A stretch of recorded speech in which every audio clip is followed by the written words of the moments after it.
जय जगन्नाथ पिला माने शिक्षा सुजोग यूट्यूब चैनल आउ एक नुआ वीडियो को आपण मानक स्वागत। आज रही वीडियो रे आमे आलोचना करिबा पंचम श्रेणी आम विचित्र विश्व पुस्तकर नवम अध्याय रो प्रश्न उत्तर। एठी रहिछि आस चिंता करिबा प्रश्न उत्तर गुड़िक। प्रथम प्रश्न ऋतु परिवर्तन विषय तुमर अभिज्ञता वर्णना कर। उत्तर ऋतु परिवर्तन हेले पाग तापमात्रा वर्षा और प्रकृति रे परिवर्तन देखा जाए। ग्रीष्म ऋतु रे अधिक गरम हुए, वर्षा ऋतु रे वर्षा हुए, शरत और हेमंत ऋतु रे पाग मनोरम रहे एवं शीत ऋतु रे ठंडा अनुभव हुए। बसंत ऋतु रे गछरे नुआ पत्र और फूल फुटे। ऋतु अनुसार आमर खाद्य पोशाक और कार्यकलाप मध्य बदली जाए। 2 नंबर प्रश्न तुम परिवार रो सदस्य को पचारि ऋतु गुड़िक संपर्क रे लिख। ऋतुर परिवर्तन धारा संपर्क रे विशेष किछि पार्थक्य लक्ष्य करूछ कि एही पार्थक्य गुड़िकर संभाव्य कारण कोन होई पारे। उत्तर परिवार रो वयस्क मानक ठारू जानिली जे पूर्वरु ऋतु परिवर्तन अधिक नियमित थिला। ऋतु अनुसार ठीक समय रे वर्षा और शीत अनुभूत हेउथिला, किंतु वर्तमान गरम बढ़िबा वर्षार समय और परिमाण रे परिवर्तन भली पार्थक्य देखा जाए।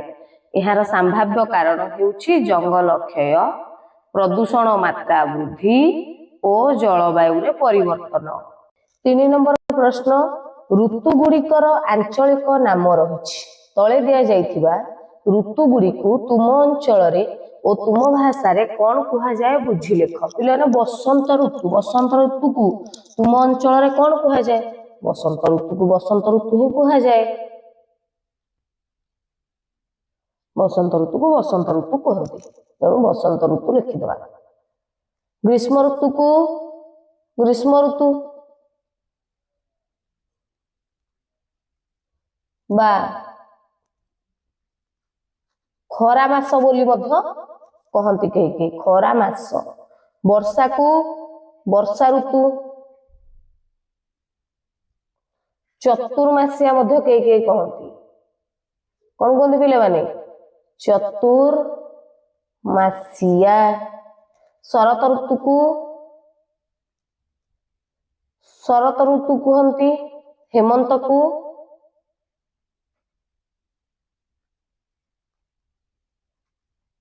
हेमंत ऋतु कहा जाए। आउ शीत ऋतु को शीत ऋतु कहती। तमाने प्रायतः सब बसंत ऋतु को बसंत ऋतु, ग्रीष्म को ग्रीष्म ऋतु, वर्षा को वर्षा ऋतु, शरत को शरत ऋतु, हेमंत को हेमंत ऋतु और शीत को शीत ऋतु बोली कहती। प्राय समान ना रे कहती। 4 नंबर प्रश्न तुमर पर्यवेक्षण और अनुभूति आधार रे निम्न रे थिबा सारणी पूरण कर। ऋतुर नाम बसंत ऋतु। बसंत ऋतु रे तुमे खाउथबा खाद्य फल और पनीपरिबा, तुमे पिंधुथबा पोशाक और वस्त्र हालुका पोशाक, तुमे पालन करुवा उत्सव होली आउ दोल जात्रा। बसंत ऋतु आम पालन करुचे होली एवं दोल जात्रा। तुम चारि पाखरे प्रकृति प्रकृति कौन ना नुआ पत्र आउ फूल फुटे। ग्रीष्म ऋतु रे तरभुज आंब तालसज पणस एवं विभिन्न प्रकार पणा पीबा को भल लगे। लिखिपार ये पिले माने ग्रीष्म ऋतु रे पखाल मध्य पसंद करू, पखाल भी लिखि हब। तुमे पिंधुवा पोशाक बा वस्त्र पतला सूतार पोशाक पिंधु। तुमे पालन करुवा उत्सव अक्षय तृतीया, पणा संक्रांति, रज। तुम चारि पाखरे प्रकृति अधिक गरम एवं गछपत्र सुखी जाए। गछलता कौन हुए सुखिकी झाउली पड़ती। वर्षा ऋतु रे खाइबा को भल लगे पकोड़ा, जोटा को आम पकुड़ी कहूचे।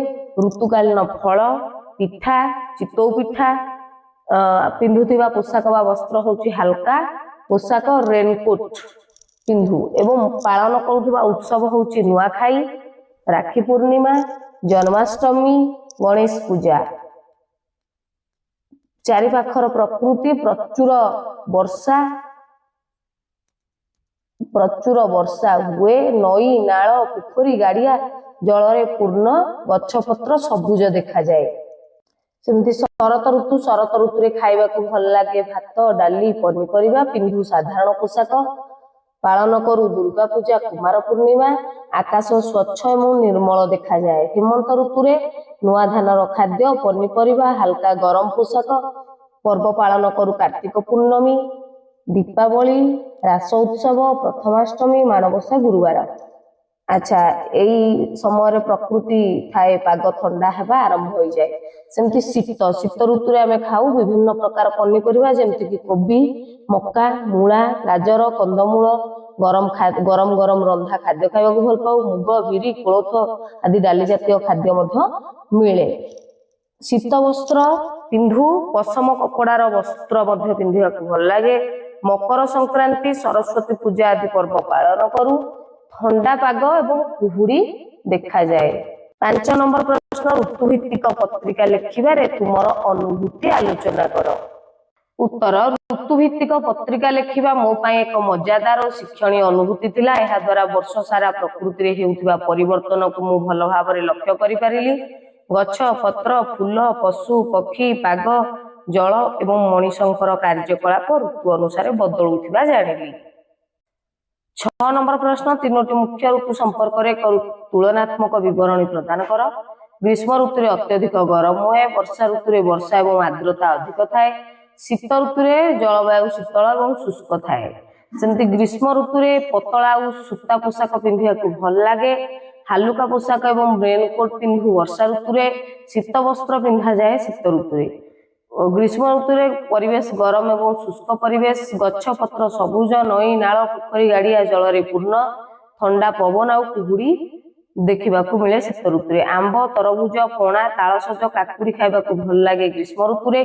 गरम खाद्य, ताजा और सतेज परिबा वर्षा ऋतु मिली थाए। शीत ऋतु कमला, विभिन्न परिबा, फल, सतेज एवं परिबा सब अधिक परिमाण में मिली थाए। कोबी, बंधाकोबी आदि खाइबा मिले।